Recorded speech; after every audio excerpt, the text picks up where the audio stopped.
Good morning to one and all my third year microbiology students. In last lecture, we were studied that chemoprophylaxis, uh, and in these lectures, one another point regarding with chemoprophylaxis we have to study. Okay, so what is chemoprophylaxis? Chemoprophylaxis use of chemical substance or antimicrobial drugs to prevent infection is called as chemoprophylaxis.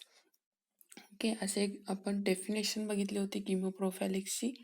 त्याचबरोबर एक normal susceptibility कसं start होणार आहे किंवा असा एक point बघितला होता आपण, prophylaxis in persons of normal susceptibility expose to the specific pathogens. Normal susceptibility कशी असू शकते किंवा त्या एखाद्या पर्टिक्युलर डिसीजवरती किंवा त्या इन्फेक्शनच्या अगेन्स्ट कोणते अँटीबायोटिक्स किंवा कोणते केमिकल ड्रग्ज आपण त्या पर्टिक्युलर पेशंटला प्रोव्हाइड केले पाहिजेत जेणेकरून तो डिसीज किंवा इन्फेक्शन प्रिव्हेंट आपल्याला करता येईल.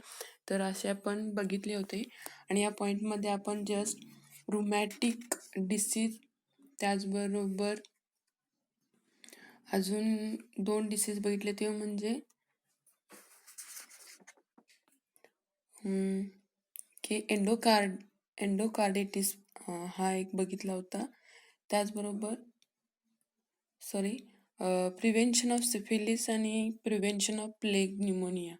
तर हे डिसीज आपण या फर्स्ट पॉईंटमध्ये म्हणजे normal susceptibility expose to the specific pathogen या पॉईंटमध्ये आपण हे 3 डिसीज बघितले होते. आणि ह्या डिसीजमध्ये किंवा त्या पर्टिक्युलर पॅथोजनच्या अगेन्स्ट कोणते ड्रग्ज आपण घेतल्यानंतर किंवा किती कॉन्सन्ट्रेशनमध्ये ते ड्रग्ज घेतले पाहिजेत हे बघितलं होतं आपण. तर या आजच्या लेक्चर्समध्ये आपल्याला अगदी एक छोटासा पॉईंट राहिलेला आहे या किमोप्रोफॅलिक्समधला, तो बघायचा आहे. तो म्हणजे prophylaxis in persons of increase susceptibility. ज्यावेळी नॉर्मल ससेप्टिबिलिटी असू शकते एखाद्या पॅथोजनशी रिलेटेड, त्यावेळी काय आपण केअर केली पाहिजेत किंवा कोणते किमोप्रोफॅलिक्सचे प्रोटोकॉल्स फॉलो केले पाहिजेत ते बघितलं आपण लास्ट लेक्चरमध्ये. या लेक्चर्समध्ये काय बघायचं आहे की एखाद्या पर्सनमध्ये ज्यावेळी ससेप्टिबिलिटी इन्क्रीज होते त्यावेळी आपण कोणते प्रोटोकॉल्स फॉलो केले पाहिजेत किंवा किमोप्रोफॅलिक्सचे कोणते प्रोटोकॉल्स आहेत ते आपण फॉलो केले पाहिजेत ते बघायचे. For example, some persons have got anatomic or functional abnormalities. Such persons are always under risk of serious infections. एखाद्या पेशंटला ज्यावेळी पेशंटचे एखादे ऑर्गन किंवा एखादा टिश्यू जर परमनंटली नॉन फंक्शनल झाला असेल तर असे पेशंट्स काय असणार आहेत, नेहमी अंडर रिस्क किंवा under risk of serious infection असणार आहेत त्यांच्यामध्ये. त्यामध्ये हर्ट डिसीज सांगितले, जसं आपण एक्झाम्पल्स बघितलेत लास्ट पॉईंटमध्ये, सेम काही एक्झाम्पल्स आहेत डिसीजचे. त्यामध्ये फर्स्ट आपण आहे heart disease. Some people have got congenital or acquired abnormalities of heart valves. In such persons, during the period of bacteremia, bacterial endocarditis may occur. This is caused by variant group of streptococci during tooth extractions or operations or on mouth or throat causes entry of streptococci into the bloodstream and thus can cause endocarditis. Okay, काही पेशंट्सना हार्टशी related खूप सारे problems असतात. तर ह्या हार्टशी related जे problems असणार आहेत किंवा अबनॉर्मॅलिटीज असणार आहेत हार्ट वॉल्समध्ये, म्हणजेच आपण एंडोकार्डिओलॉजिस्ट किंवा हे जे ऑपरेशन्स होतात आपण नेहमी ऐकत आले, तर त्यामध्ये काय होतात की जे अबनॉर्मॅलिटीज आहेत हार्ट वॉल्सचे, जे अबनॉर्मॅलिटीज आहेत त्याच्याशी रिलेटेड हे काही डिसीज असतात हार्टचे.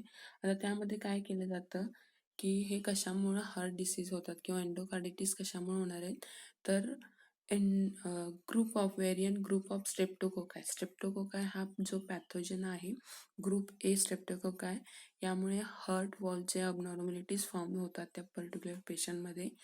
आणि हे ज्यावेळी आता हा स्ट्रेप्टोकोकाय कुठं असणार आहे तर माउथमध्ये असते. आता ड्युरिंग टूथ एक्स्ट्रॅक्शन ऑर ऑपरेशनमध्ये ज्यावेळी माउथमध्ये जर एखादं टिश्यू डॅमेज झाला असेल किंवा एखादा टूथचं किंवा टीथचं जर आपल्याला ऑपरेशन करायचं असेल त्यावेळी काय होणार आहे, ज्यावेळी हा टिश्यू रिमूव्ह केला जाईल त्यावेळी साहजिकच काय होणार आहे, ऑपरेशनच्या वेळी या स्ट्रेप्टोकोकाय एचा काय होणार आहे, ब्लडशी कॉन्टॅक्ट येणार आहे आणि हा ब्लडशी कॉन्टॅक्ट आल्यानंतर काय होणार आहे, तो ब्लड स्ट्रीमच्या थ्रू काय होणार आहे, ट्रॅव्हल होणार आहे हार्ट्सकडे आणि एकदा का तो हार्टमध्ये एंट्री केला की त्यानंतर काय होणार आहे की हार्टमध्ये डिसीज फॉर्म होणार आहे. जनरली स्ट्रेप्टोकोकाय हा माउथमध्ये इन्फेक्शन करणारा हा पॅथोजन आहे. पण ज्यावेळी टूथचं किंवा माउथचं ऑपरेशन चालू असेल किंवा एखादा टिश्यू डॅमेज झालेला जर रिमूव्ह करायचं काम चालू असेल त्यावेळी काय होणार आहे, ब्लडशी कॉन्टॅक्टमध्ये येऊन हा स्ट्रेप्टोकोकाय काय होणार आहे, ब्लड स्ट्रीमच्या थ्रू ट्रॅव्हल होणार आहे हार्टकडे आणि हार्टकडे ट्रॅव्हल झाल्यानंतर हार्टमध्ये तो काय करणार आहे, एंडोकार्डिटिस किंवा अबनॉर्मॅलिटीज ऑफ हार्ट वॉल्व्स इथं फॉर्म करणार आहे किंवा त्याचं इन्फेक्शन कॉज करायला स्टार्ट करणार आहे. आता याच्या अगेन्स्ट आपण कोणते अँटीबायोटिक्स अँटीमायक्रोबियल ड्रग्ज आपण घेतले पाहिजेत किंवा कोणते केमिकल सबस्टन्स घेतले पाहिजेत जेणेकरून हे इन्फेक्शन आपल्याला किंवा हे पॅथोजन आपल्याला प्रिव्हेंट करता येईल. तर इथं सांगितलेलं आहे की this risk can avoided by injection of penicillin G 6 lakhs units intramuscularly 1 to 2 hours before the operations and once daily for 2 days thereafter. Alternatively, penicillin Y is given 2 gram orally by the procedure, followed by 500 mg every 6 hours for 8 doses afterwards in persons hypersensitivity to penicillin. Erythromycin 2 gram orally can be given. Okay, काही antibiotics सांगितलेले आहेत त्याच्यामध्ये की penicillin G आपल्याला एक common माहिती आहे की पेनिसिलिन जी आणि पेनिसिलिन वाय, त्याचबरोबर इरिथ्रोमायसिन हे जे अँटीमायक्रोबियल ड्रग्ज आहेत ते प्रोव्हाइड केले पाहिजेत आणि त्याचे पर्टिक्युलर डोसचे कॉन्सन्ट्रेशन देखील सांगितलेलं आहे. तर हे हर डिसीजच्या अगेन्स्ट पेनिसिलिन जी, त्याचबरोबर अल्टरनेटिव्हली आपण पेनिसिलिन वाय ओरली हे अँटीमायक्रोबियल ड्रग्ज घेतले पाहिजेत. त्याचबरोबर कॉम्बिनेशन काही वेळेला काय होते की काही पेशंटमध्ये पेनिसिलिन जीचं हायपर सेन्सिटिव्हिटी किंवा अलर्जिक रिॲक्शन आपल्याला बघायला मिळते. तर हे पेनिसिलिनचं हायपर सेन्सिटिव्हिटी रिॲक्शन्स आपल्याला प्रिव्हेंट करण्यासाठी पेनिसिलिन बरोबर कॉम्बाईनमध्ये दुसरे अँटीमायक्रोबियल ड्रग्ज आपण त्या पेशंटला प्रोव्हाइड केले पाहिजेत. त्यामध्ये इरिथ्रोमायसिन हे एक अँटीमायक्रोबियल ड्रग आहे. ओके, तर आपण नेक्स्ट डिसीज बघूया. एंडोकार्डिटिस अजून कोणत्या पॅथोजन्समुळे होणार आहे तर इथं सांगितलेलं आहे की enterococci causes endocarditis in persons having heart valves abnormalities. Enterococci are abnormally present in urinary tract, gastrointestinal tract. So operation in this area can cause entry of enterococci into blood circulations and thus responsible for endocarditis into blood circulation and thus responsible for endocarditis. Okay. काय सांगितलेलं आहे की ज्यावेळी एंटरोकोकाय जसं आपण बघितलं स्ट्रेप्टोकोकाय ए हा कुठं माउथमध्ये किंवा टूथमध्ये हा इन्फेक्शन कॉज करतो generally.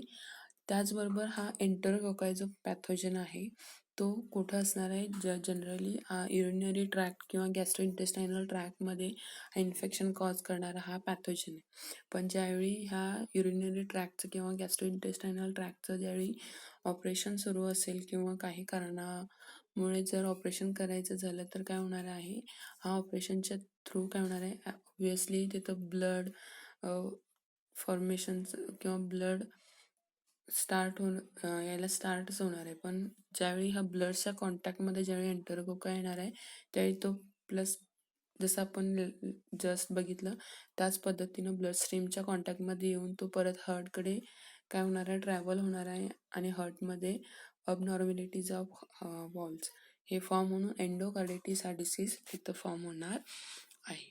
Okay, in such prophylaxis is given by administrations of penicillin G plus gentamicin 600 mg muscularly daily, beginning on the day of surgery and continue for 2 days. जसं एंडोकार्डिटिस आपण बघितलं स्ट्रेप्टोकोकायमुळे जसं फॉर्म झाला होता त्याच्यामध्ये penicillin G आणि penicillin Y आणि इरिथ्रोमायसिन हे कंबाईनमध्ये आपण अँटीमायक्रोबियल ड्रग्ज आपण प्रोव्हाइड केले पाहिजेत पेशंटला असं बघितलं. त्याच पद्धतीनं ज्यावेळी एंटरकोकाय पॅथोजनचं ज्यावेळी हार्टला किंवा एंडोकार्डिटिस होईल त्यावेळी कोणते अँटीबायोटिक्स किंवा अँटीमायक्रोबियल ड्रग्ज घेतले पाहिजे तर penicillin G plus gentamicin 600 milligram intramuscularly daily याचे डोस सांगितलेले आहेत. Beginning on the day of surgery, ज्यावेळी सर्जरीची सुरुवात असणार आहे त्यावेळी, आणि हे जे 2 अँटीमायक्रोबियल ड्रग्ज आहेत ते 2 दिवसापर्यंत कंटिन्यू घेतले पाहिजेत. तर असे हे किमोप्रोफॅलेक्सचे प्रोटोकॉल्स आहेत. त्याच्या थ्रू जर आपण गेलो तर आपल्याला नक्कीच हा पॅथोजन्स किंवा पर्टिक्युलर डिसीजचं किंवा पर्टिक्युलर पॅथोजनचं इन्फेक्शन आपल्याला प्रिव्हेंट करता येतं. नेक्स्ट आहे respiratory tract disease. Persons with anatomical or functional abnormalities of respiratory tract disease. In case of respiratory tract, 2 types of abnormality are observed. Respiratory tract मध्ये देखील काही abnormalities जर आले तर आपण कोणते किमोप्रोफॅलेक्स घ्यायचे आहेत किंवा त्यामध्ये त्या डिसीजमध्ये काय होणार आहे ॲक्च्युली ते बघायचं आपल्याला. तर जनरली रेस्पिरेटरी ट्रॅकचे 2 अबनॉर्मॅलिटीज आहेत, 2 टाईप्स आहेत अबनॉर्मॅलिटीचे. फर्स्ट आपण आहे इम्फिमा. इम्फिमामध्ये काय होतं की स्ट्रेचिंग अल्व्हिओलार सॅक, जे रेस्पिरेटरी ट्रॅकमध्ये इम्फिमा आहे किंवा अल्व्हिओलार सॅक आहे त्याचं स्ट्रेचिंग होतं आणि त्यालाच इम्फिमा असं म्हटलेलं आहे. आणि सेकंड जो टाईप आहे तो ब्रांचिओस्टॅसिस. आता ब्रांचिओस्टॅसिसमध्ये काय होणार आहे की स्ट्रेचिंग ऑफ ब्रांचिया, रेस्पिरेटरी ऑर्गन्स आहे ते आणि यांचं स्ट्रेचिंग होणार आहे. ओके, तर हे 2 टाईप्स आहेत रेस्पिरेटरी ट्रॅकचे अबनॉर्मॅलिटीजचे. तर त्यामध्ये काय केलं पाहिजे आपण, such persons are always under risk chronic bronchitis caused by pneumococci and human influenza. तर हे जे डिसीज आहेत क्रोनिक ब्रांचिओसायटिस तर कशामुळे होणार आहेत, एक न्यूमोनिया, आपल्याला माहिती आहे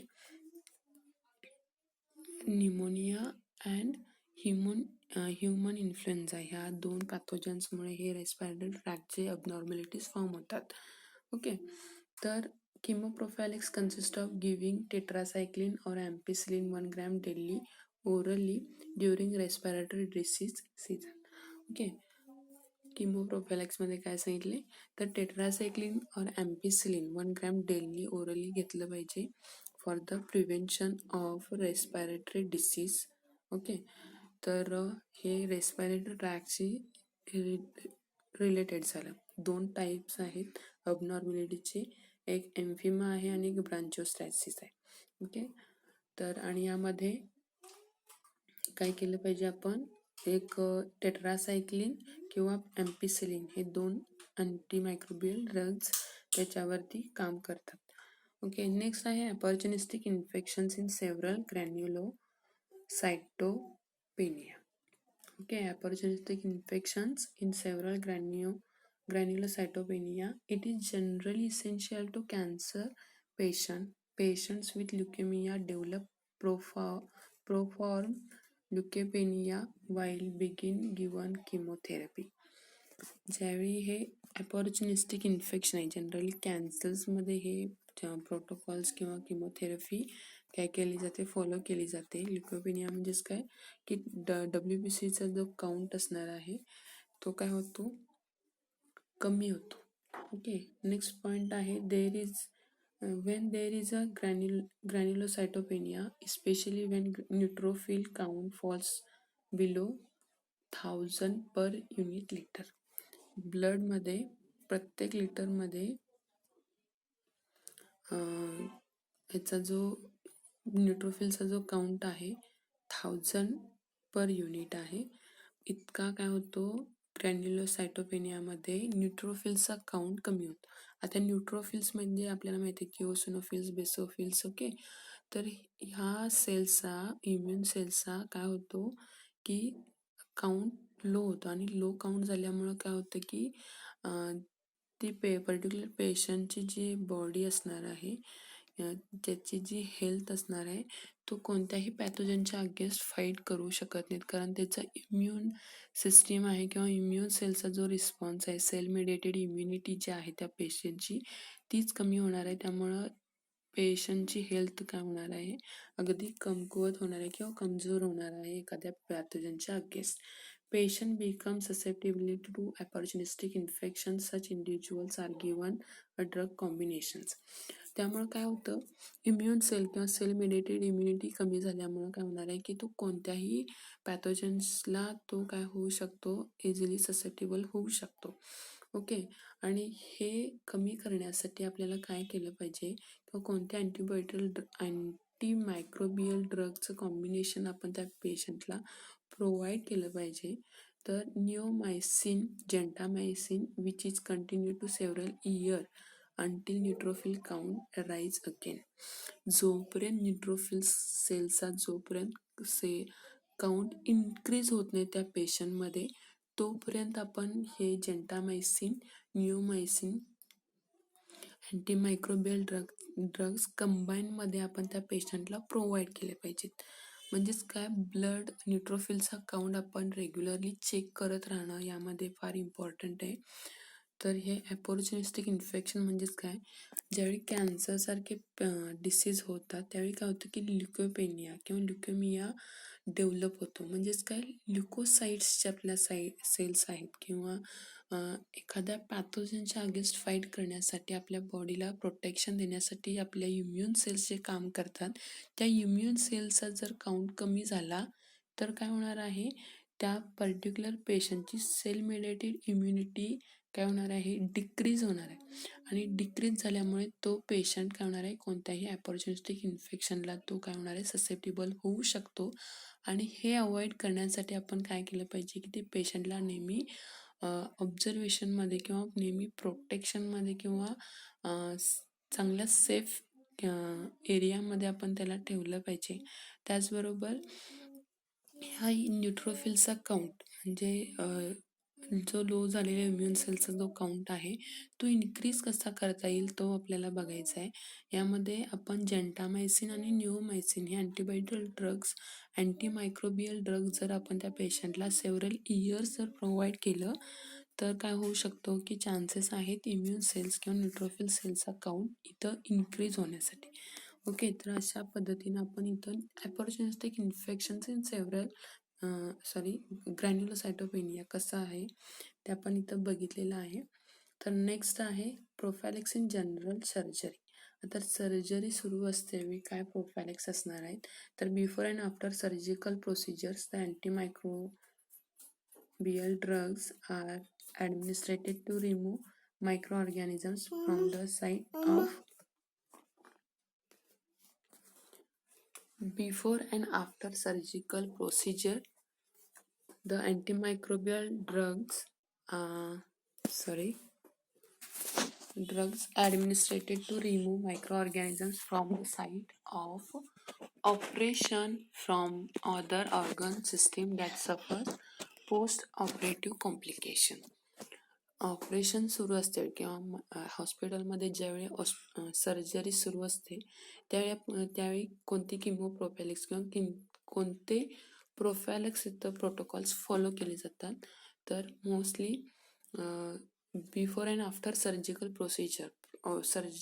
प्रोसिजर सुरू होण्याआधी काय केलं जातं की पूर्ण इन्स्ट्रुमेंट्स असतील किंवा ती रूम जी आहे ती पूर्ण स्टरिलाइज करून घेणं किंवा जे सर्जिकल इन्स्ट्रुमेंट्स असतील ते स्टराईल करून घेणं, ह्या गोष्टी तर नेहमी फॉलो केल्या जातातच. त्याचबरोबर क्लीन करून घेणं किंवा मायक्रो ऑर्गॅनिझमचा लोड कमी करणं, पूर्ण कंप्लीट मायक्रो ऑर्गॅनिझम्स किल करणं हे फॉलो केलं जातं. त्याचबरोबर जे ऑपरेशन साईट असेल पेशंटची त्यामधून देखील मायक्रो ऑर्गॅनिझम्स रिमूव्ह केले जातात आणि from other organ system that सफर पोस्ट ऑपरेटिव्ह कॉम्प्लिकेशन. तर असे काही सर्जिकल प्रोफॅलेक्स देखील फॉलो केले जातात. नेक्स्ट आहे जनरल फीचर्स ऑफ सर्जिकल प्रोफॅलेक्स. तर यामध्ये काय सांगितले की सर्जिकल प्रोफॅलेक्समध्ये जनरल फीचर्स काय काय असणार आहेत ते आपण बघूया. तर यामध्ये काही मोजके जनरल फीचर्स सांगितलेले आहेत. The disadvantage of routine antibiotics prophylaxis are more than possible benefit. Chemoprophylaxis is applied only if the expected rate of infections, complications, approaches or exceeds 35%. The drugs administrations must begin 1 to 3 hours before operations. Antimicrobial prophylaxis should last only 1 to 3 days after the procedure to avoid superinfection. म्हणजेच काय, surgical ऑपरेशनच्या वेळी किंवा सर्जरीच्या वेळी एखाद्या पॅथोजनचं infection त्या पेशंटला होऊ नये याच्यासाठी जी केअर केली जाते ते इथं सांगितलेलं आहे की रुटीन अँटीबायोटिक्स प्रोफॅलिक्सचं जे असणार आहे ते मोर बेनिफिट असतं किंवा पॉसिबल नसतं. त्याचबरोबर नेक्स्ट आहे इन्फेक्शस कॉम्प्लिकेशन्स किंवा कसं कमी करता येईल किंवा कसं रिड्यूस करता येईल हे बघितलं जातं. तर असे काही जनरल फीचर्स ऑफ सर्जिकल प्रोफॅलेक्स सांगितलेले आहेत इथं. तर या लेक्चर्समध्ये आपण किमोप्रोफॅलेक्स हा पॉईंट कंप्लीट केला आहे. जर तुम्हाला या पॉईंटशी रिलेटेड काही डाऊट्स असतील तर तुम्ही मला विचारू शकताय. नेक्स्ट लेक्चरला आपण किमोथेरपीचे जनरल कॅरेक्टरिस्टिक्स बघायचे, जनरल फीचर्स बघायचे. तर या लेक्चर्समध्ये आपण इथंच थांबूया. थँक्यू.